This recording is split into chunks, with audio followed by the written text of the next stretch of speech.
Welcome everyone to my portfolio website project review.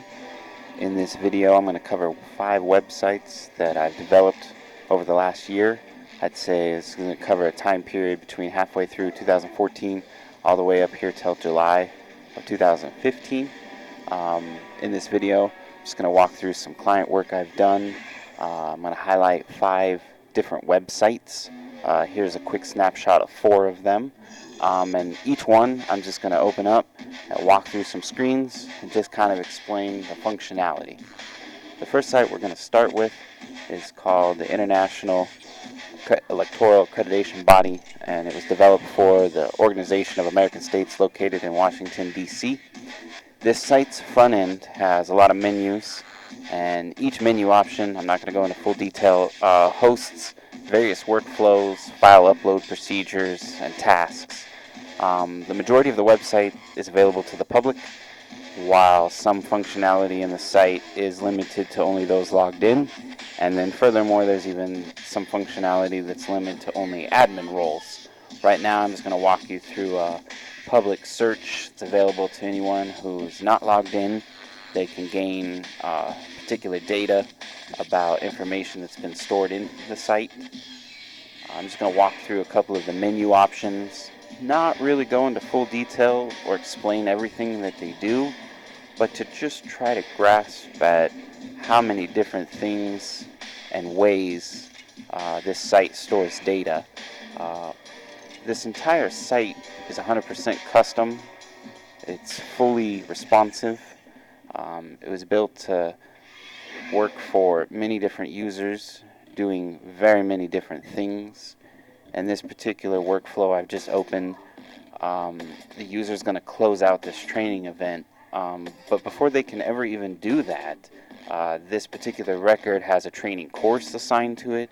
It's got start dates, end dates, prices, primary instructor, co-instructor, partnering organization, lots of information about the event itself that shows up in public results for students to register to. And then at the very end, the instructor is going to come in and close this out. So they have to make sure that every student record that's been added to this event gets information added before it can be closed. Things such as whether or not it was successfully completed or not, days attended, exam grade. This particular area can house as many students that have been added to this event. This area where the instructor initially created the record would be used to store data files that once a student has registered for the event and is viewing their registration towards the event, they can download some of these files. At the very end, the instructor is going to upload exam results and rosters and then close this out. That's it on the public side that I'm going to cover. Now we're going to enter the admin mode. This also has some menu areas, and this area in specific is only available to admin roles. Let me just open up a profile. On this profile, again, we're just storing data. We're doing certain things, uploading files. Some of the processes in the site auto-generate PDFs. I'm going to close on this last screen, this settings screen that just has some various information. That's really all I'm going to cover on this site. I'm going to move into a site called Metamore. This home site spins off of to doctor sites, variant versions of the same site, but for individual users with individual URLs at a completely different domain than this one, but it all hosts the same data with different price tags and people who are selling the products. I'm just going to walk through a basic category here, open up a product. Not a whole lot to show you on this site.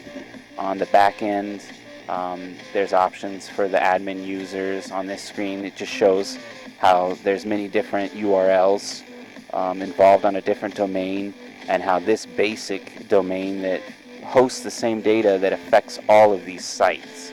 That's all I'm going to show on Metamore. Now we're going to get into Target Dell Photography. This loads with a slideshow up front, has a drop-down menu. Going to open up the gallery page, and this little thing organizes the different categories of photos that have been uploaded to the site. I'm just going to open up one of them. On this page, it's got a basic picture up front and then a slideshow right here. I'm going to end the tour of this site by just walking through the contact page from the menu. Close that one out. Now I'm going to step over to Entrepreneur. This site's not open to the public. You have to have an account. And once you're logged in, this is their home splash page. I'm just going to show you that the menu, there's a lot of options. I'm just going to pick a category. The cool thing about this site is that there's 25,000 filterable attributes on the 3,500 products. So some of those attributes show up here, and the second you pick something, it rearranges the page. I'm just going to open up a product here. A given product has these extra tabs, and if a product, just show here, if you were to go into the back end and edit a product, products can have color options or size options, and now I'll show an actual product that has that feature. It updates the pictures and the pricing and the UPC so that they can order specific options. Then we're going to get into the data feed. The entire data behind this site is exportable by any user of the site. So here's an entire XML that was just generated that has every data point for this site. I'm going to end there on this site, hop over to Digital Obits. This site just going to show a couple pages. Got the home page with recent listings. I'm going to hop over to a search page. In this site, I was asked to change some of the framework and the way data was displayed. Basically convert the framework of what this site was initially built for, the framework for it anyways, to be used for something entirely different. And one of those key features was adding a guest book. So while you're looking at this particular information, there's guest book entries. So any user can just sign the guest book, and then back in the admin, a user would open up the guest book, an admin would, and then be able to approve them. There's also some high-end customization with creation of new ads, adding some fields and stuff like that. So that's just a quick overview of some 5 websites that I've been working on in the last year. I hope you enjoyed this video and found it somewhat informative of some of the skill sets that I have. I would consider myself to be more of a back-end dynamic type of custom developer, but I can certainly handle front-end as well. I hope to hear from you soon.